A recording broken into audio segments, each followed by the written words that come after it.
దేవునికి స్తోత్రం. మన ప్రభు అయిన యేసుక్రీస్తు నామం పేరట మీ అందరికి వందనాలు. సో ఇప్పుడు ఇంతవరకు మనం ఏం చెప్పుకున్నాం? చెప్పు నాయన, నీకేం చెప్పాను, నీకేం అర్థమైంది చెప్పు. అమ్మా,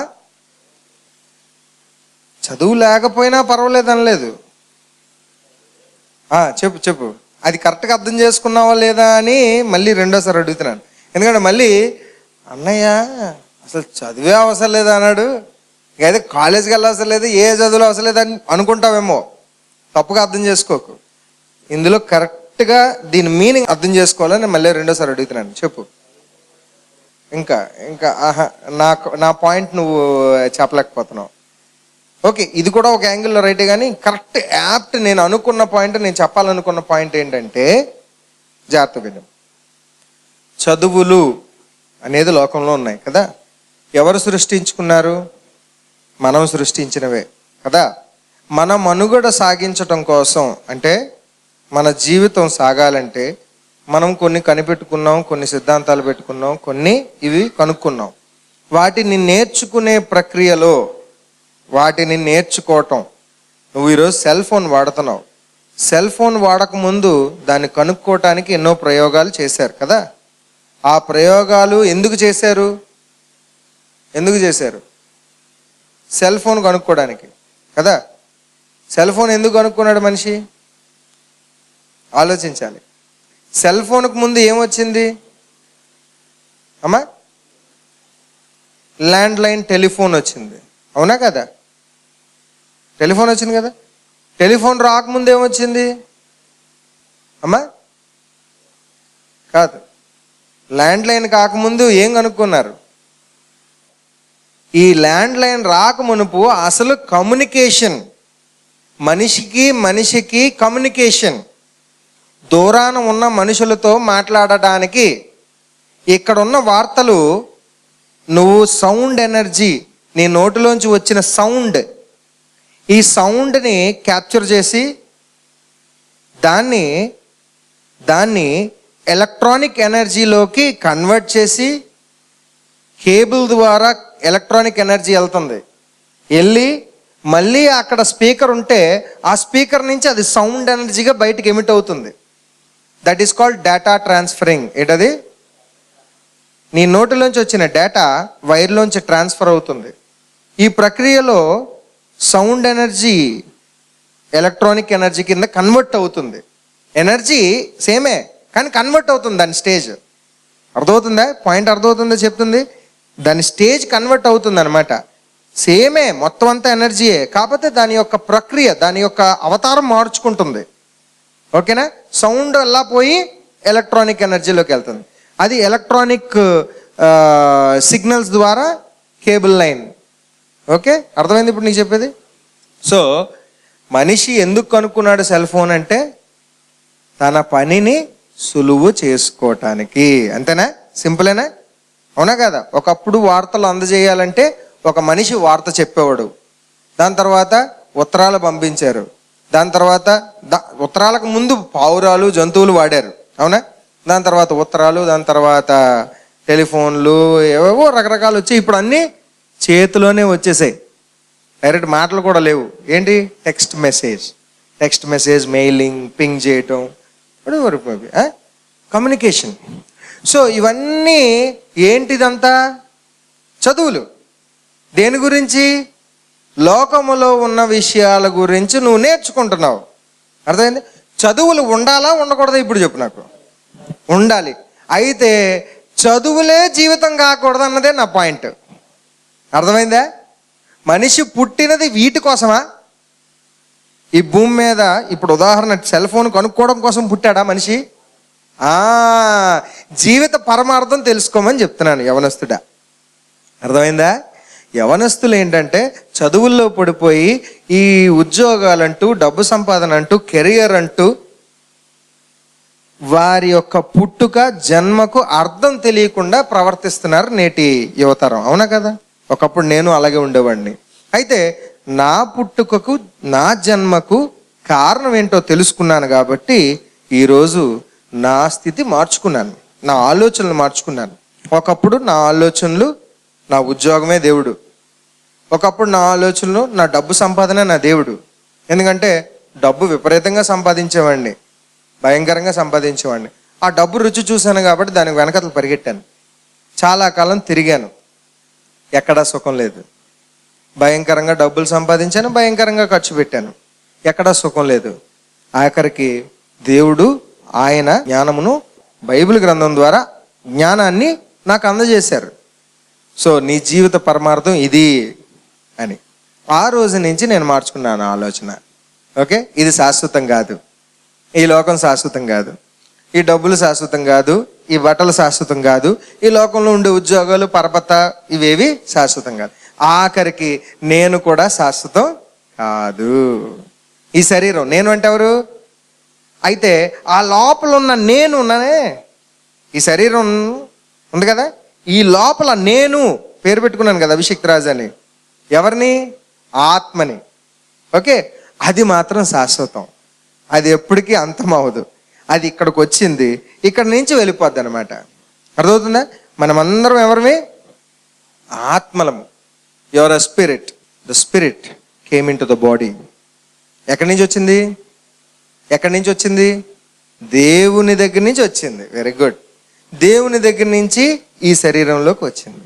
అది ఆది కాండంలో ఉంటుంది బైబిల్లో. దేవుడు నరుణ్ణి నేలమంటి నుంచి చేసి నాసికారంధ్రంలోకి ఆయన జీవవాయువు నోదగా మనిషి మాట్లాడే ఆత్మ అయ్యాడు. అర్థమవుతుందా? ఆ మట్టి బొమ్మకి జీవం వచ్చింది. ఓకే, మట్టి బొమ్మ ఏమైంది? లివింగ్ బీయింగ్ అయింది. దట్ ఈస్ అస్, వి.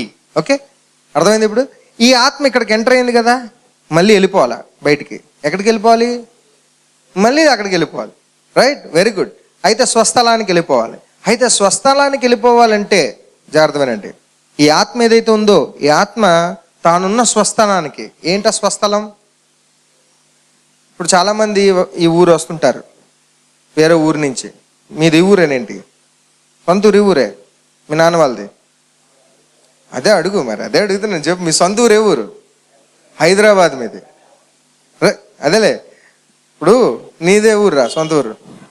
విజయనగరం. విజయనగరమేనా? అలాగా ఇప్పుడు చూడండి, ఈ ఊరికి వేరే ఊరు నుంచి బ్రతుకు తెరువు కోసమో లేకపోతే ఉద్యోగాల కోసమో ఏదో ఇక్కడికి వస్తారు. కానీ అంత మాత్రానికి మీ ఇళ్ళు వాకిళ్ళు, మీ సొంత పొలాలు, మీ కుటుంబస్తులు, మీ ఊరంటూ ఒకటి ఉందా? ఉందా లేదా? దాన్ని ఏమని పిలుచుకుంటారు మీరు? అది ఏ ఊరు? అన్ని ఊర్లే. మా సొంత ఊరు అని పిలుచుకుంటారు, అంతేనా? మీ సొంత ఊరు ఏదే అని అడుగుతాను నేను. అవునా? సొంత ఊరు. అయితే అలాగా ఈ భూమి మీద నీకు అక్కడి నుంచి వచ్చినందుకు నువ్వు సొంత ఊరు అనుకుంటున్నావు. కానీ భూమి మీద ఉన్న మనుషులందరికీ ఒక సొంత ఊరు ఉంది. ఏంటది? అదే దేవుడు. దేవుడిలోకి మనం మళ్ళీ కలిసిపోవాలి. అయితే జాగ్రత్తగా, ఇప్పుడు ఈ శరీరంలోకి వచ్చిన నీవు నేను ఇక్కడ ఈ ఆత్మ ఏదైతే ఉందో ఈ శరీరంలోకి ఎంటర్ అయిన తర్వాత పుట్టాం. పుట్టినప్పుడు మనకి ఏ పాపం తెలియదు, అవునా కదా? నీకు మంచి చెడ్డు తెలుసా? అలాంటి కుట్టియాలని తెలిసేటి నీకు? అలాంటి గోమ మీద ఒకటి వేయాలని తెలిసేటి? అలాంటి దగ్గర జోబుల నుంచి 100 రూపాయలు తీసేయాలని తెలుసా నీకు? తెలియదు. అలాంటి గురించి అబద్ధం చెప్పాలని తెలుసా? అసలు ఏమీ తెలియదు. పోనీ వాడికి మంచి చేయాలని తెలుసా? అది తెలియదు. అసలు ఏ లౌక్యము జ్ఞానము లేని స్థితిలో ఉన్నావు. పెరుగుతుండగా పెరుగుతుండగా పెరుగుతుండగా బాలుడు అయ్యావు, కొంత పెద్దోడు అయ్యావు. అప్పుడు నీకు లోక ఆలోచనలన్నీ వస్తున్నాయి. ఏమొస్తున్నాయి? లోకములో ఉన్న అలవాట్లు, లోకములో ఉన్న విషయాలు, లోకములో ఉన్న మాటలు నీ చెవులో పడుతున్నాయి, నీ మదిలోకి వెళ్తున్నాయి. అందులో చెడ్డవి ఉంటాయి, మంచివి ఉంటాయి. అలాగా నీ మనస్తత్వం చెడ్డవాటికి ఎక్కువ ఆలోచిస్తుంది అనుకో, లేకపోతే నీ ఇంట్లో ఉన్న తల్లిదండ్రులు కానీ నీ చుట్టుపక్కల ఉన్న వాళ్ళు చెడ్డ పనులు ఎక్కువ చేస్తున్నారు అనుకో, ఆ చెడ్డవాటిని నువ్వు అలవాటు చేసుకుంటున్నావు అనుకో, నువ్వు చెడ్డ పనులు ఏం చేస్తావు? చేయటం మొదలు పెడతావు.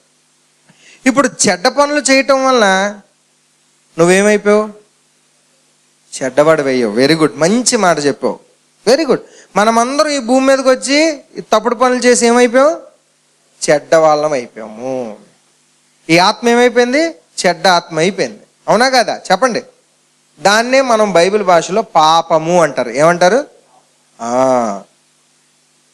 ఈ ఆత్మకి ఎలా వచ్చిందో పవిత్రంగా, ఈ శరీరంలోకి పవిత్రంగా వచ్చింది కదా, పవిత్రంగా లేదు ఇప్పుడు, దాన్నే పాపం అంటారు. ఓకే, ఇప్పుడు ఈ పాపముతో ఉన్న ఈ ఆత్మ మళ్ళీ దేవుళ్ళలోకి వెళ్ళిపోద్దా? మళ్ళీ దేవుళ్ళలోకి వెళ్ళిపోద్దా? పాపంతో ఉన్న ఆత్మ వెళ్ళదు, అవునా కదా? ఎందుకు వెళ్ళదు? ఎందుకు వెళ్ళదు? వచ్చినప్పుడు మనం పరిశుద్ధంగా వచ్చాము, వెళ్ళినప్పుడు కూడా అలాగే వెళ్ళాలి. ఓకే, వెరీ గుడ్, ఒక మంచి పాయింట్. ఇంకా దేవునిలోకి ఎందుకు కలం? ఇప్పుడు ఈ ఆత్మ పాడైపోయింది ఇక్కడ భూమి మీద, తప్పుడు పనులు చేసి పాడైపోయింది అయ్యా. మరి పాడైపోయింది, సరే, ఓకే, దానికి మనం ఏం చేయలేము. ఇప్పుడు ఈ పాడైపోయిన ఆత్మ దేవునిలోకి కలుస్తుందా కలవదా? ఒకవేళ కలవదు అని మీరంటే ఎందుకు కలవదో చెప్పాలి, నాకు ఆన్సర్ చెప్పాలి, రీజన్, కరెక్ట్ రీజన్ చెప్పాలి. వెరీ గుడ్, చాలా బాగా చెప్పావు. నువ్వు దేవుడిని రికగ్నైజ్ చేసావు, దేవుడు ఎవరనేది నువ్వు గుర్తించావు. Very good. దేవుడు పరిశుద్ధుడు, ప్యూర్, ద హోలీ వన్. ఆ పరిశుద్ధమైన దేవునిలోకి అపవిత్రమైన ఆత్మ ఎలా కలుస్తుంది? వెళ్ళి పాయింట్ అది. అర్థమైంది నీకు? సో నోవే, పరిశుద్ధత ఉన్న చోట పాపము భస్మం అయిపోవాల్సిందే, ఎంటర్ అవ్వటానికి ఛాన్స్ లేదు. అవునా? అర్థమవుతుంది నీకు? మంటలోకి వేలెట్టగలవా? ఆఫ్టర్ ఆల్ భూమి మీద ఉన్న చిన్న కొవ్వొత్తిలోకి వేలు పెట్టలేవు. ఈ సర్వ సృష్టిని సృజించిన పరిశుద్ధ దేవుని ఆ పరిశుద్ధ శక్తి ఎదుట ఈ అపవిత్రమైన చిన్న ఆత్మ తట్టుకోగలదా? No, no entrance. సో గనక దేవుడు మనల్ని అందరినీ ప్రేమిస్తున్నాడమ్మా. దేవుడు నిన్ను ప్రేమిస్తున్నాడు, నన్ను ప్రేమిస్తున్నాడు, నీ తల్లిదండ్రులను ప్రేమిస్తున్నాడు, మీ కుటుంబస్తుల్ని ప్రేమిస్తున్నాడు, మీ బంధువుల్ని, ఫ్రెండ్స్ని, ఇక్కడ ఉన్న మనలందరినీ భూమి మీద ఉన్న మనుషులందరినీ ప్రేమిస్తున్నాడు. కాబట్టి నిన్ను పుట్టించాడు భూమి మీదకి, అవునా కదా? రైట్. ఇప్పుడు నీ జీవితం అయిపోయిన తర్వాత మళ్ళీ నువ్వు ఆయనలో కలవాలనేది ఆయన ఆశ. ఆయనలోకి నువ్వు కలవాలి, నా పిల్లలు మళ్ళీ నా గూట్లోకి రావాలని. కానీ మరి ఇక్కడికి వచ్చి మనమేమో ఏం చేసాం? అడ్డదారి దొక్కాం, అడ్డదారి దొక్కి పాడైపోయాం. పాడైపోతే మరి ఇప్పుడు రిటర్న్ రాదు కదా, ఆయనలోకి వెళ్ళదు కదా. ఇప్పుడు ఆయనకు బాధ, అరే నా కుమారుడు నాలోకి రాకుండా నరకంలోకి వెళ్ళిపోతున్నాడు, ఇప్పుడు ఎలాగ మరి? నిన్ను కాపాడి ఆ నరకం నుంచి తప్పించి నిన్ను మళ్ళీ ఆయనలోకి కలుపుకోవాలి. ఏం చేయాలి ఇప్పుడు దేవుడు? ఇప్పుడు ఉదాహరణకి నీ సెల్ ఫోన్ ఉంది, నీ సెల్ ఫోన్ రోడ్డు మీద నడుస్తున్నావు, నువ్వు జాగ్రత్తగా విను. రింగ్ అయింది, సడన్గా ఇలా జోబులోంచి తీసావు, చెయ్యి స్లిప్ అయ్యింది. జోబులోంచి తీస్తున్నప్పుడు చెయ్యి స్లిప్ అయ్యి నువ్వు నడుస్తుండగా ఆ పక్కనే బురద ఉంది. ఏముంది రోడ్డు మీద? బురద. సెల్ బురదలో పడిపోయింది. అర్రే పడిపోయింది. ఇప్పుడు మళ్ళీ నువ్వు అది తీసుకొని ఎక్కడ పెట్టుకోవాలి? మామూలు సెల్ ఎక్కడ పెట్టుకున్నావు? ఇందాకలా పాకెట్లో పెట్టుకున్నావు కదా, జోబులో. మళ్ళీ ఇప్పుడు తీసి పాకెట్లో పెట్టుకోవాలి. పెట్టేసుకుంటావా? ఏం చేస్తావు మరి? ఏం చేస్తావు? నువ్వు పాకెట్లో పెట్టుకోవాలంటే ఏం చేయాలి? నువ్వు పాకెట్లో దాన్ని మళ్ళీ పెట్టుకోవాలంటే ఏం చేయాలి? ఆన్సర్ నీకు దొరికేసింది ఇక్కడే. నువ్వు మళ్ళీ దాన్ని తీసి పాకెట్లో పెట్టుకోవాలంటే ఏం చేయాలి? క్లీన్ చేయాలి కదా. దేవుడు మళ్ళీ నిన్ను లోపలికి పెట్టుకోవాలంటే ఏం చేయాలి? నిన్ను క్లీన్ చేయాలి. అంతేనా? అంతేనా? సింపుల్. దాని పూర్వస్థితిలోకి తీసుకురావాలి. మరి నిన్ను క్లీన్ చేయటం ఎలా?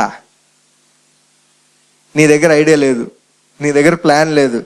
ఎందుకంటే మనం పాపం చేయడం వచ్చి తప్ప దాన్ని కడుక్కోవడం రాదు మనకి. దేవునికి స్తోత్రం. అర్థమవుతుందా? ఏదైనా చెడగొట్టమంటే వచ్చు, దాన్ని బాగు చేయడం వచ్చా? చిన్నప్పుడు డాడీ ఏమైనా బొమ్మలు తీసుకొచ్చారు కదా, దాన్ని ఏం చేస్తావు? స్క్రూలు గీలు అన్నీ ఇప్పేసి పార్ట్స్ అన్ని ఓపెన్ చేస్తావు. దీన్ని బిగించమంటే రాదు, అవునా కదా? చెప్పండి. ఏదైనా పాడు చేయటానికి ముందుంటాం మనం, కానీ బాగు చేయటానికి మన దగ్గర ఐడియాస్ లేవు, ప్లాన్స్ లేవు. నీకు నువ్వు పాడైపోయావు, నాకు నేను పాడైపోయాను, భూమి మీద ఉన్న మనుషులందరూ మనందరం ఏమైపోయాం? పాడైపోయాం. పాడైపోయిన మనల్ని మరి ఆయనే బాగు చేయాలి. సో గనక ఇప్పుడు మన hero, entrance of the hero, మన హీరో ఎంట్రన్స్ ఇప్పుడు అర్థమవుతుందా? ఇంతసేపు మీకు ఇంట్రడక్షన్ ఇచ్చాను. ఇప్పుడు ద సుప్రీం హీరో, ఎట్ అర్థమైందా? Megastar, super star. అసలు స్టార్లు కూడా ఎందుకు పనిచేయవు ఆయన ముందు, అర్థమైందా? ఇప్పుడున్న టీవీల్లో కనిపించే సినిమా తారలు కనిపించే ఆ మేకప్లు వేసుకున్న స్టార్లు కాదైనా.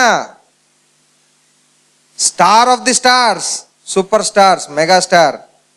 అర్థమైందా? చిరంజీవి అనకు, లేకపోతే ఇంకేదో కృష్ణ అనకు, లేకపోతే ఇంకేదో రెబల్ స్టార్ అనకు. అర్థమైందా? స్టార్లకే స్టార్ ఎవరు తెలుసా? The one and only, the saviour of you and me, the saviour of the whole universe, the one who is from the beginning, who is there forever, the one through whom the whole universe is being created. ఆయన ద్వారా దేవుడు సృష్టి అంతటినీ చేశారు. ఆయనే వాక్యమై ఉన్న దేవుడు, ఆయనే సృష్టికర్తకు కుమారుడైన మన ప్రభు అయిన యేసుక్రీస్తు. He is the hero of your life. ఆ యేసుక్రీస్తుని భూమి మీదకి మన తండ్రి అయిన దేవుడు పంపించారు. ఎందుకు తెలుసా? ఎందుకు తెలుసా? ఎందుకు? నిన్ను క్లీన్ చేయటానికి. ఎలా క్లీన్ చేస్తారు ఆయన? నీకు బదులుగా ఆయన సిలువ మీద చనిపోయారు. దేవునికి స్తోత్రం. దేవుడికి దండం పెట్టు. నీవు నేను నరకంలో అగ్నిలో పడిపోకుండా ఉండాలని, నువ్వు నేను పాడైపోయి చచ్చిపోయి నరకంలోకి వెళ్ళిపోయి పాడైపోయి నిత్య నరకంలో ఉండిపోకుండా ఉండాలని నిన్ను ప్రేమిస్తున్నాడు. కాబట్టి ఆ దేవుడు ఆయన కుమారుడైన యేసుక్రీస్తుని నీకు నాకు బదులుగా సిలువ మీద మరణించాడు. ఎంత ప్రేమిస్తున్నాడు దేవుడు నిన్ను. ప్రేమిస్తున్నాడా లేదా? ఆ ప్రేమను నువ్వు ఒకసారి గుర్తిస్తున్నావా? ప్రేమంటే ఇదేరా అని ఎవడో సినిమా తీశాడు. ప్రేమంటే ఇదేరా అని సినిమాలో ఒకడు చెబితే నువ్వు నేర్చుకున్నావు. ప్రేమంటే ఇదేరా అంటే ఏంటో తెలుసా? సినిమాలో ఒక ఆడది ఒక మగోడు మధ్య జరిగే కెమిస్ట్రీ కాదు ప్రేమ అంటే. అర్థమవుతుందా? కెమిస్ట్రీ బాగా కుదిరిందండి హీరో హీరోయిన్కి అంటారు. విన్నారా లేదు మాటలు? కెమిస్ట్రీ. ఆ కెమిస్ట్రీ ఏంటంటే ప్రేమ. ప్రేమకు అర్థం తెలియని మూర్ఖులు ఈ లోకంలో ఉన్న కవులు కానివ్వండి, రచయితలు కానివ్వండి, దర్శకులు కానివ్వండి, ఎవరవని లోకంలో ఉన్న మాట్లాడే వాళ్ళు ఎవరవని ప్రేమకు అర్థం తెలియని వారు. ప్రేమకు అర్థం బైబిల్ చెప్తుంది. చూద్దామా మాట బైబిల్ నుంచి తీయండి. యోహాన్ రాసిన మొదటి పత్రికల్లో యోహాన్ రాసిన మొదటి పత్రిక 3వ అధ్యాయము 16వ వచనము. ప్రేమంటే ఇదేరా అన్న సినిమా విన్నారా మీరు? పేరు బాబు, ప్రేమంటే ఇదేరా అని సినిమా విన్నారా? ఎవరు అందులో హీరో ఎవరు? బా ఎంత ఫాస్ట్ చెప్పారా. హీరోయిన్ ఎవరమ్మా? సో ఆ మూవీ నేను చూశాను. ప్రేమంటే ఇదేరా అని ఆ సినిమాలో ఆ కాలంలో నేను అనుకునేవాడిని ఇదే ప్రేమ అనుకునేవాడిని. అర్థమవుతుందా? ప్రేమ అంటే ఇదే అనమాట. కానీ బైబిల్ చదివిన తర్వాత దేవుడు ఎంత ప్రేమిస్తున్నాడో బైబిల్ చదివితే అర్థమవుతుంది. బైబిల్ జ్ఞానమును అర్థం చేసుకోవాలా. బైబిల్ అనగానే ఒక మత పుస్తకం అనుకుంటే అంతకన్నా మూర్ఖుడు ఇంకొకడు లేడు. బైబిల్ని అర్థం చేసుకుంటే అది జ్ఞానంగా కనిపిస్తుంది. వాడికి అర్థం కానివాడికి అదో వెర్రి. బైబిల్ నీకు అర్థం కాలేదనుకో, అదో వెర్రి, అదో మతం, అదో పిచ్చిలా ఉంటుంది నీకు. కాకపోతే అర్థం అయితే అది నీకు జ్ఞానం కింద కనిపిస్తుంది. నువ్వు కళ్ళకు అద్దుకుంటావు దాన్ని, ఎందుకంటే నీ జీవితాన్ని మారుస్తుంది అది. సో అందులో ఉన్న వచనాలు జాగ్రత్తగా మనం చదువుదాం. ఓకే? యోహాన్ రాసిన మొదటి పత్రిక 3వ అధ్యాయము 16వ వచనము. ఆయన మన నిమిత్తము తన ప్రాణాలు పెట్టెను. చూడండి, నేను చదువుతాను, జాగ్రత్తగా గమనించండి. ఆయన మన నిమిత్తము తన ప్రాణమును పెట్టెను గనుక. ఎవరు ఆయన? వెరీ గుడ్, వెరీ గుడ్, చాలా బాగా ఫాలో అవుతున్నావు నాన్న నువ్వు. వెరీ గుడ్, అలా ఫాలో. ఆయన మన నిమిత్తము తన ప్రాణము పెట్టెను అంటే యేసుక్రీస్తు వారు మన గురించి తన ప్రాణాలు పెట్టారు, పణంగా పెట్టారు.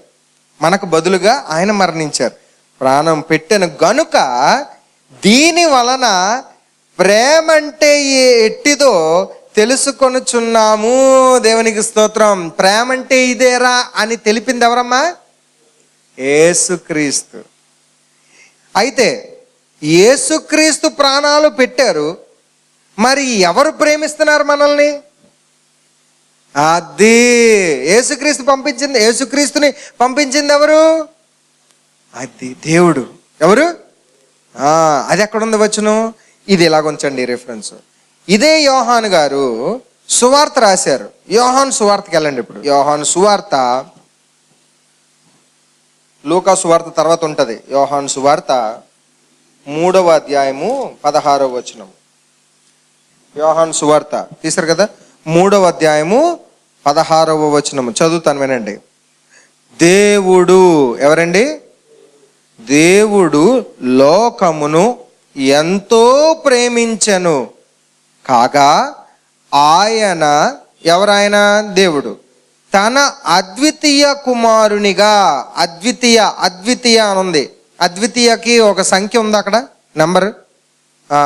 దాని కిందన ఫుట్ నోట్లో చూడండి, దాని అర్థం కిందన ఫుట్ నోట్లో ఏమి ఇచ్చాడమ్మా? అద్వితీయ అనే పదానికి కిందన 3 సంఖ్య వేసి ఉంది చూడండి. అయితే ఏమనుంది? ఏకైక కుమారుడు అంటే ఒక్కగానొక్క కుమారుడు. సో అంటే ఒక్కగానొక్క కుమారుడు అంటే మనం కూడా దేవుని కుమారులమే కదా, అవునా కదా? అవునా? మరి మనం కూడా దేవుని కుమారులం అయితే అక్కడ ఏకైక కుమారుడు అని అర్థం ఇచ్చేటట్టు ఉంది. అంటే అర్థం ఏంటి? ఏకైక కుమారుడు అంటే దేవునికి ఏకైక కుమారుడు యేసుక్రీస్తే. మరి యేసుక్రీస్తు ద్వారా మనం అందరం పుట్టాం. యేసుక్రీస్తులో మనం అందరం ఒక భాగం అన్నమాట. మనమందరం దేవుని కుమారులమే. అంటే మనమందరం ఎందులో ఉన్నాం? యేసుక్రీస్తులో ఉన్నాం అన్నమాట. అర్థమైంది? ఇప్పుడు సృష్టి ఎలా పుట్టుకొచ్చిందంటే యేసుక్రీస్తు ద్వారా. ఎవరి ద్వారా? అంతే. దేవుడు యేసుక్రీస్తు ద్వారా, యేసుక్రీస్తులోంచి సృష్టి అంతటిని చేశారు. మరి యేసుక్రీస్తు వారు ఎవరు? దేవుని కుమారుడే. సరే, దేవుడు సృష్టిని ఎలా చేశారు? నోటి మాటతో చేశారు. ఎలా చేశారు? నోటి మాటతో. ఏమని పలికారు? వెలుగు కలుగు గాక అని నోటితో పలికారు. అనగానే వెలుగు వచ్చింది. అంటే నోటి మాట అంటే వాక్యము. మరి నోటి మాట ఎవరు? వాక్యం ఎవరు? యేసుక్రీస్తు అనమాట. అర్థమైంది ఇప్పుడు పాయింట్? ఓకేనా? అర్థమైంది ఇప్పుడు? సో యేసుక్రీస్తు ద్వారా సృష్టి అంతటిని చేశారు కాబట్టి, ఆయనలోనే మనమందరం ఉన్నాం కాబట్టి మనమందరము ఆయన కుమారులం. సో యేసుక్రీస్తు తన ఏకైక కుమారుడు. వేరొక ఇంక లేరు ఎవరును. ఇంకొకరి ద్వారా సృష్టి రావడానికి ఛాన్స్ లేదు. సో ఏకైక కుమారుడు యేసుక్రీస్తు ఒక్కలే. అర్థమైంది ఇప్పుడు పాయింట్? అర్థమైందా? ఇప్పుడు దేవుడు లోకమును ఎంతో ప్రేమించను గనుక ఆయన తన అద్వితీయ కుమారునిగా పుట్టిన వాని యందు విశ్వాసముంచు ప్రతి వాడును నశింపక నిత్య జీవం పొందినట్లు ఆయనను అనుగ్రహించెను. ఎవరిని అనుగ్రహించారు? దేవుడు యేసుక్రీస్తుని మన కోసము అనుగ్రహించారు. అనుగ్రహించడం అంటే ఏంటి? ఇవ్వటం అన్నమాట.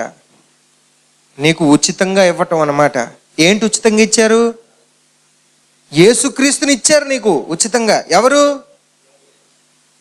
యేసుక్రీస్తు ద్వారా నీకేమొచ్చింది? నీ యొక్క జీవితం బాగైంది. ఎలాగా? మన పాపములన్నీ ఆయన రక్తం ద్వారా కడగబడుతున్నాయి. అర్థమైందా? మనము క్షమించబడుతున్నాం. ఎవరి ద్వారా? యేసుక్రీస్తు ద్వారా.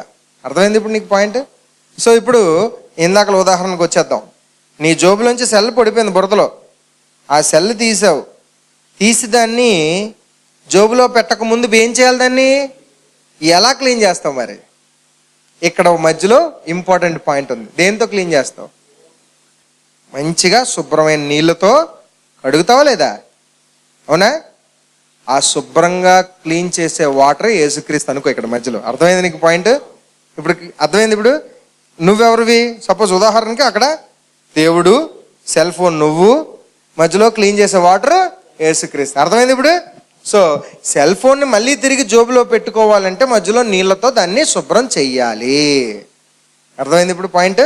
అలాగే మనల్ని అందరినీ శుభ్రం చేసి మళ్ళీ ఆయనలో కలుపుకోవాలనే ఆశ కలిగి ఉన్నారు కాబట్టి, అసలు ఒకవేళ దేవుడు నిన్ను ప్రేమించలేదనుకో, ఏదో వీడు తప్పు చేశాడు వదిలేయండి నరకానికి అని అనుకుంటారు కదా.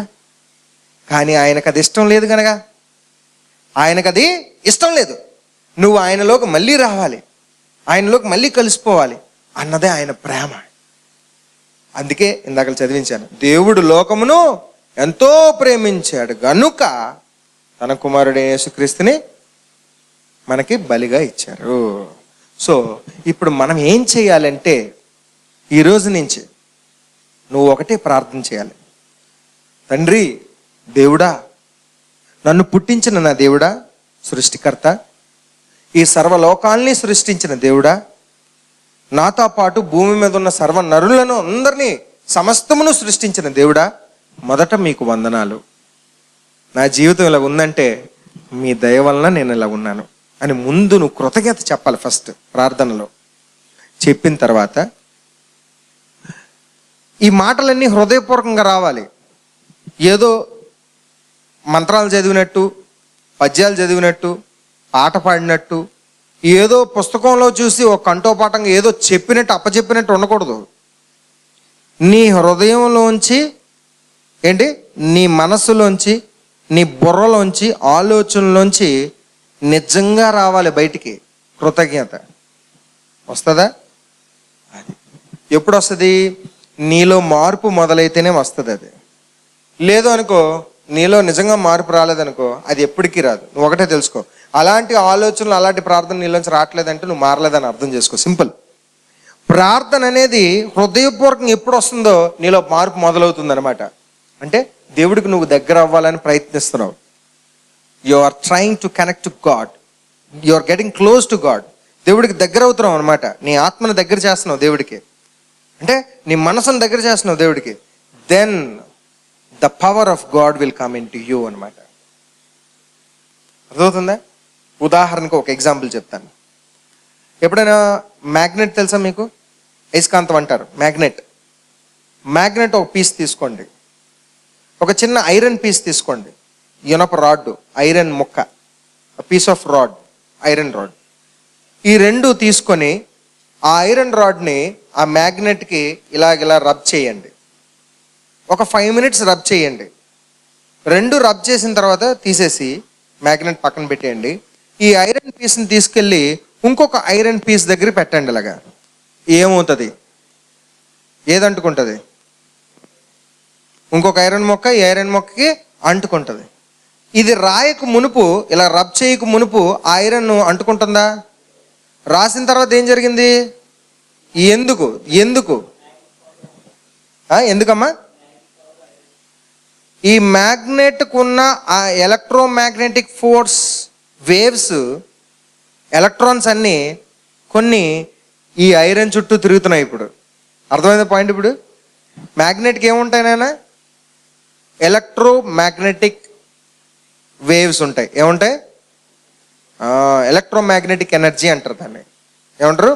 Electromagnetic energy. అంటే దీంట్లో మైనస్ ప్లస్ ఎలక్ట్రాన్స్ తిరుగుతుంటాయి ఇలాగా. ఓకే, మ్యాగ్నెట్లో ఈ ఎలక్ట్రాన్స్ ఎనర్జీ అనమాట అది. ఓకే, ఈ ఎలక్ట్రాన్స్ ఏవైతే ఉన్నాయో ఇవేమవుతాయి?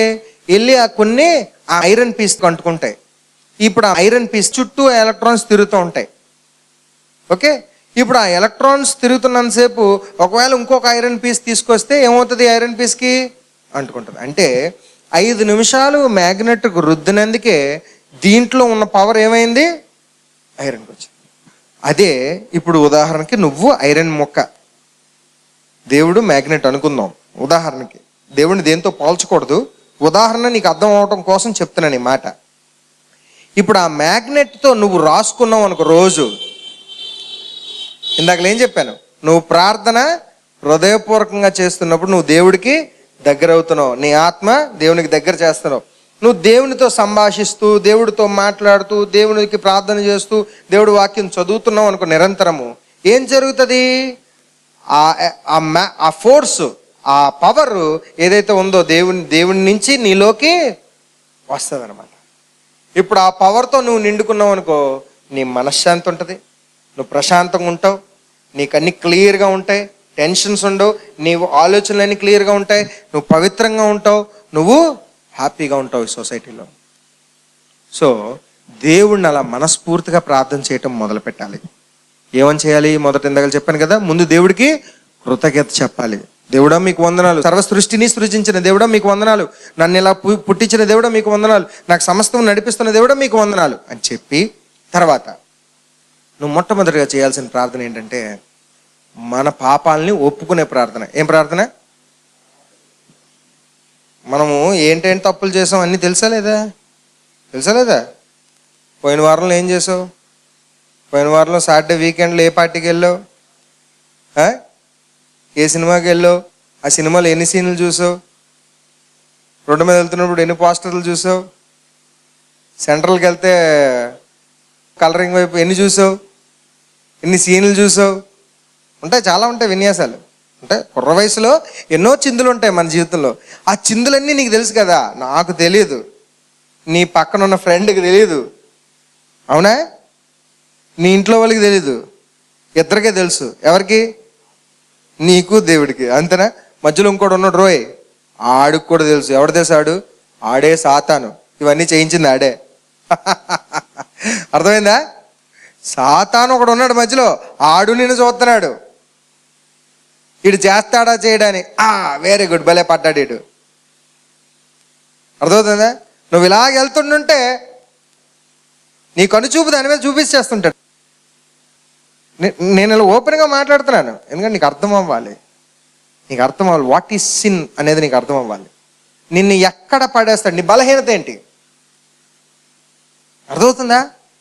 నువ్వు అనుకోని పరిస్థితుల్లో నిన్ను పడేస్తుంటాడు, యువర్ వీక్నెస్. ఇంకోటి ఏదో 100 రూపాయలు నోటు పడిపోయింది అనుకుందాం, నీ వీక్నెస్ నిన్ను అక్కడే పడేస్తాడు. That is called sin.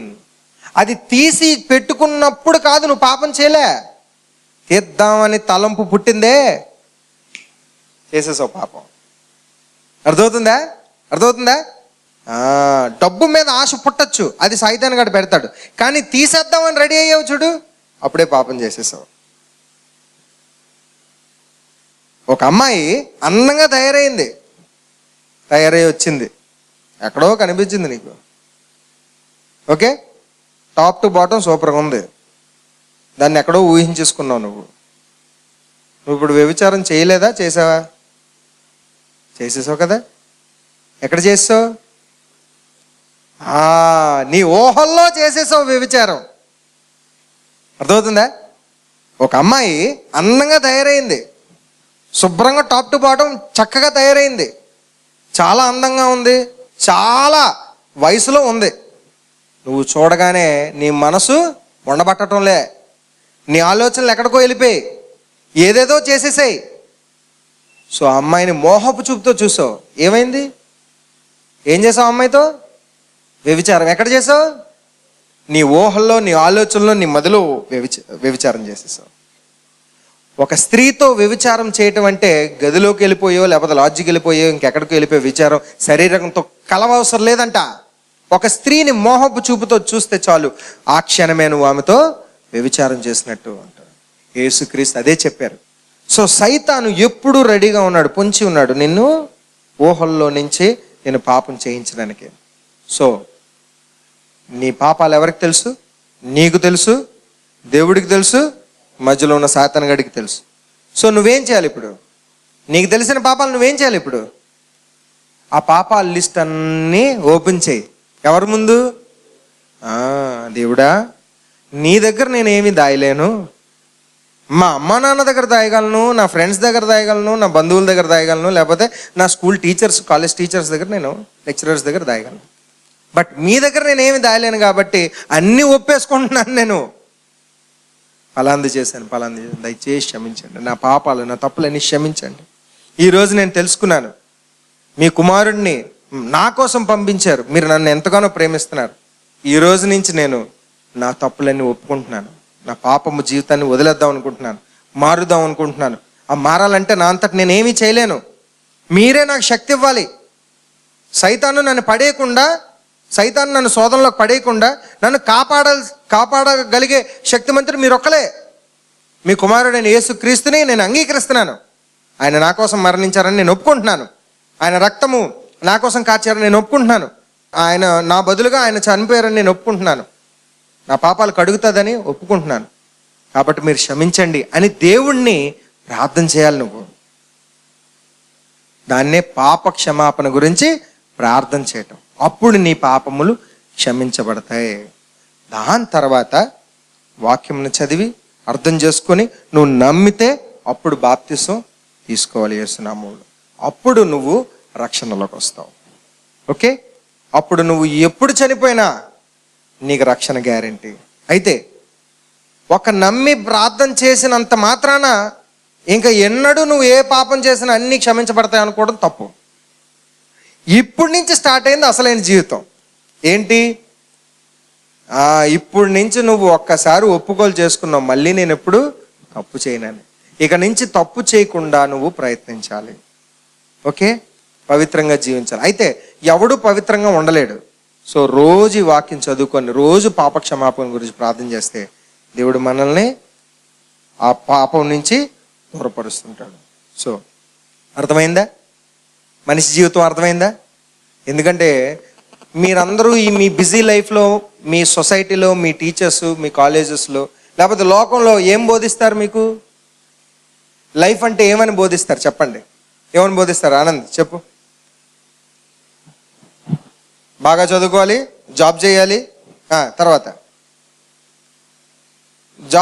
Job దేనికి చేయాలి చెప్పండి? నానా ఫ్యామిలీ పోషించడం, నీకు నువ్వు బతకాలంటే ఉద్యోగం ఉండాలి, డబ్బులు సంపాదించాలి. రైట్, జాబ్లో జాయిన్ అయిపోయావు.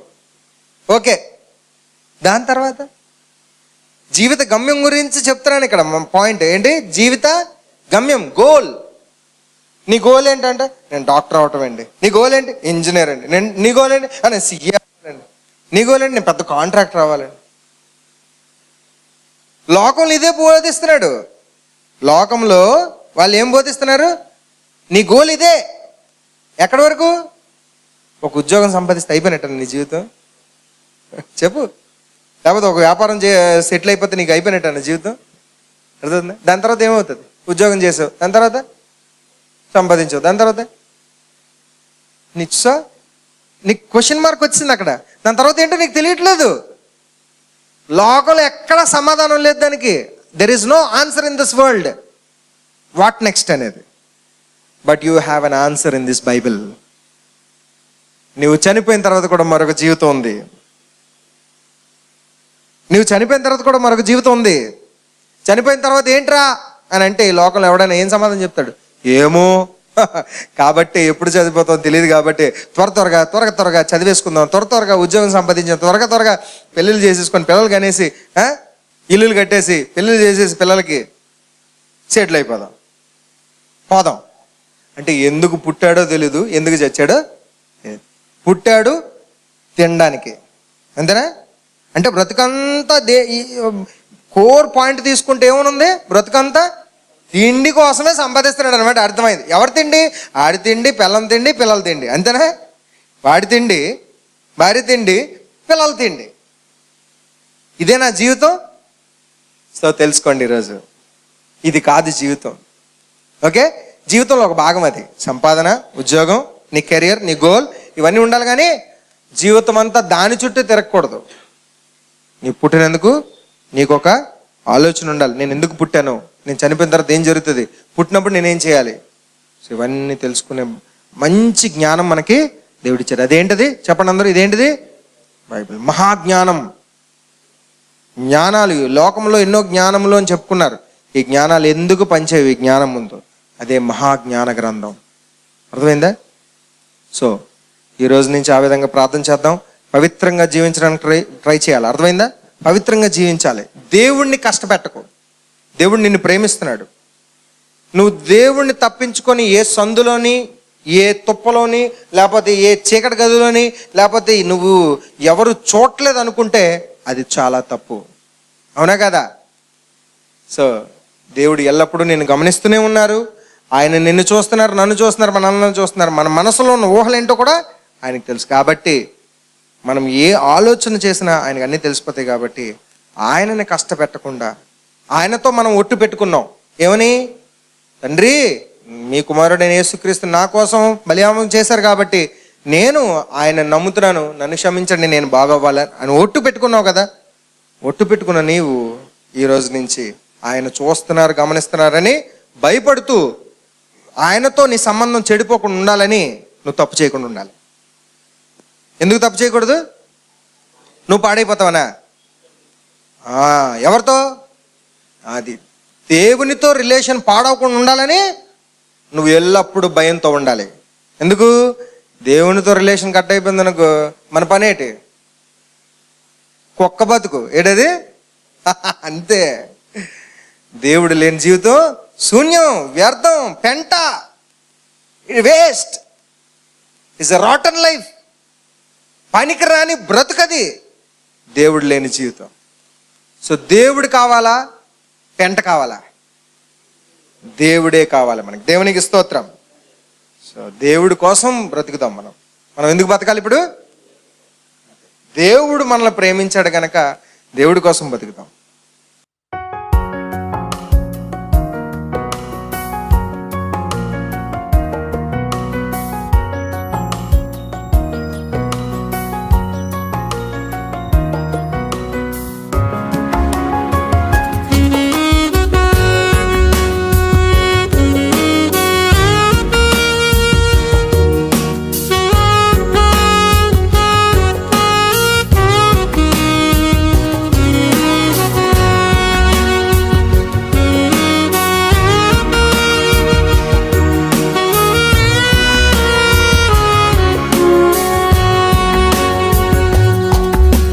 నా తండ్రి,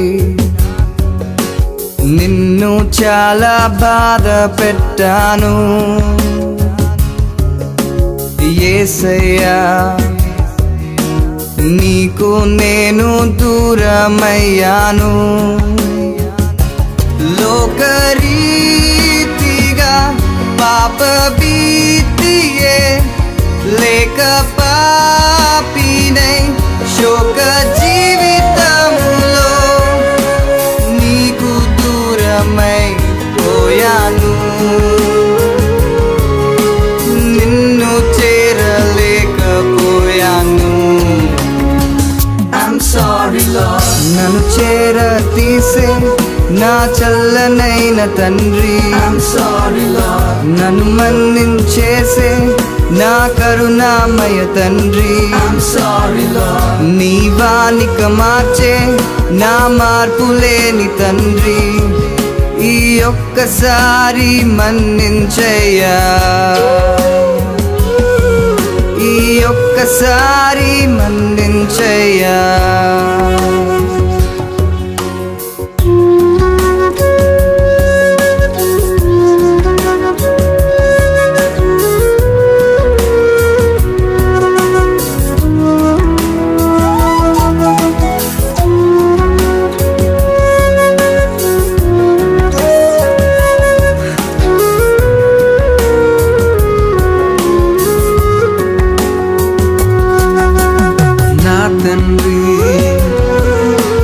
నిన్ను చాలా బాధ పెట్టాను యేసయ్యా, నీకు నేను దూరమయ్యాను. నీదు ప్రేమలో లోతు చూడక ఈ లోక ప్రేమలో నేను మునిగిపోయాను. నీకు దూరమై పోయాను, నిన్ను చేరలేకపోయాను. I'm sorry Lord. నన్ను చేర తీసే నా చల్లనైన తండ్రి, I'm sorry Lord. నన్ను మన్నించేసే నా కరుణామయ తండ్రి, నీవానిగా మార్చే నా మార్పు లేని తండ్రి, ఈ ఒక్కసారి మన్నించయ్యా యేసయ్యా, ఈ ఒక్కసారి మన్నించయ్యా, ఈ ఒక్కసారి మన్నించయ్యా నా తండ్రి, ఈ ఒక్కసారి మన్నించయ్యా.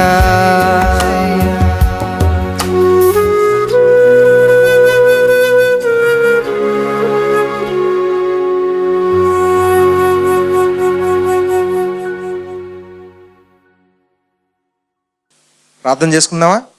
కళ్ళు మూసుకోండి, కొద్దిసేపు ప్రార్థన చేసుకుందాం. మీరు కూడా మనస్ఫూర్తిగా ఈ ప్రార్థనని హృదయపూర్వకంగా చేయండి, మనసులోనే చేసుకోండి. అయితే ప్రార్థన చేసినంతసేపు దేవుడితో నీ మనసుతో మాట్లాడండి, నీ ఆలోచనలతో దేవుడితో మాట్లాడు. నువ్వు ఒప్పుకో దేవుణ్ణి, అవును ప్రభువా, నేను ఎంతవరకు తెలియక ఎన్నో పాపాలు చేశాను, ఈ రోజు నుంచి మార్చుకుంటాను, నీ కుమారుడైన యేసుక్రీస్తుని హృదయపూర్వకంగా నమ్ముతున్నాను, ఒప్పుకుంటున్నాను, నా జీవితం మార్చుకుంటానని ప్రార్థన చేద్దాం. నాతో పాటు ఏకీభవించండి. పరిశుద్ధుడా, పరమందున తండ్రి, మీకు వందనాలనైనా. గొప్ప దేవుడా, ఆశ్చర్యకరుడా, మీకు స్తోత్రమునైనా ప్రభా. మమ్మల్ని ఎంతగానో ప్రేమించి అయినా ప్రభా, మీ ప్రేమతో మమ్మల్ని నిర్మించి, మేము ఎన్నో తప్పులు చేస్తున్నా సరే మమ్మల్ని ఎన్నడూ విడిచిపెట్టకుండా మమ్మల్ని నైనా ప్రభా ప్రేమిస్తున్న దేవుడా, మళ్ళీ మీ దగ్గరికి ఆకర్షించుకుంటున్న దేవుడా, మీలోకి చేర్చుకోవాలని, మమ్మల్ని మీలోకి మళ్ళీ కలుపుకోవాలని నిరంతరము ఎదురు చూస్తున్న దేవుడా, మీకు వందనాలు. మీ ప్రేమ అపారమైనది నైనా ప్రభా. మేమే మీకు అన్యాయం చేస్తున్నాం, మేమే మీకు నైనా ప్రభా ఎప్పుడు చూసినా మీకు అవిధేయతగా ఉంటున్నాం, మీకు తిరుగుబాటు చేస్తున్నాం. అది మా బలహీనత అయిపోయింది తండ్రి. మా ఆలోచనలోని, మా మాటలు, మా క్రియలు అన్నిటిలోనైనా ప్రభా తప్పులున్నాయి. ఎటు చూసినా పడిపోతున్నాం తండ్రి. లోకంలో అందం చూసి పడిపోతున్నాం, డబ్బును చూసి పడిపోతున్నాం, శరీర సుఖం చూసి పడిపోతున్నాం, వీటన్నిటికీ నైనా ప్రభా లోబడిపోతున్నాం. దయచేసి క్షమించండి. మీ గుణగణాలు మాలో ఉండాలని మేము కోరుకుంటున్నాం తండ్రి. ఈరోజు మంచి మాటలు మాకు నేర్పించినందుకు మీకు వందనాలు తండ్రి. మీ ప్రేమ ఎలాంటిదో మీ కుమారుడైన యేసుక్రీస్తు ద్వారా మాకు చూపించారు. మీ కుమారుడైన యేసుక్రీస్తు మమ్మల్ని ప్రేమించారు కనుక ఆయన తన ప్రాణాలు పెట్టారు తండ్రి. అయినా ప్రభా, ఆయన ప్రాణాలు పెట్టినందుకు మీ ప్రేమ వెలకట్టలేనిది. ఆ ప్రేమకు నాయన ప్రభా మేము ఏమిచ్చినా రుణం తీర్చుకోలేం. కాబట్టి తండ్రి, మేము నిస్సహాయ స్థితిలో ఉన్నాం, మీరే మమ్మల్ని కాపాడండి. నాయన ప్రభా, మీ ఉచితమైన కృపతోటే మమ్మల్ని రక్షించుకుంటున్నారు. అయితే ఈ రోజు నుంచి సాతాను ఆలోచనలు కానీ, సాతాను యొక్క శోధనలు కానీ మాలో ఉండకుండా మమ్మల్ని దూరపరచమని, మమ్మల్ని కాపాడమని వాక్యం విన్న యవనస్తులందరి గురించి ప్రత్యేకంగా ప్రార్థన చేస్తున్నాను. బలపరచండి నాయన ప్రభా. ఎటువంటి శోధనలోకి పడిపోకుండా, యవన వయసులో తండ్రి మేము ఎటువంటి శోధనలో పడిపోకుండా మాకు బలం దయచేయండి. మీ వాక్యం మాలో ఉంచండి అయినా మీ పరిశుద్ధాత్మ శక్తితో మమ్మల్ని నింపమని వేడుకుంటూ, మరి ముఖ్యంగా రాలేకపోయిన చాలామంది యవనస్తుల గురించి ప్రత్యేకంగా ప్రార్థన చేస్తున్నాను తండ్రి. వారందరినీ దీవించండి, ఆశీర్వదించండి. వాళ్ళ కుటుంబాలను దీవించండి తండ్రి.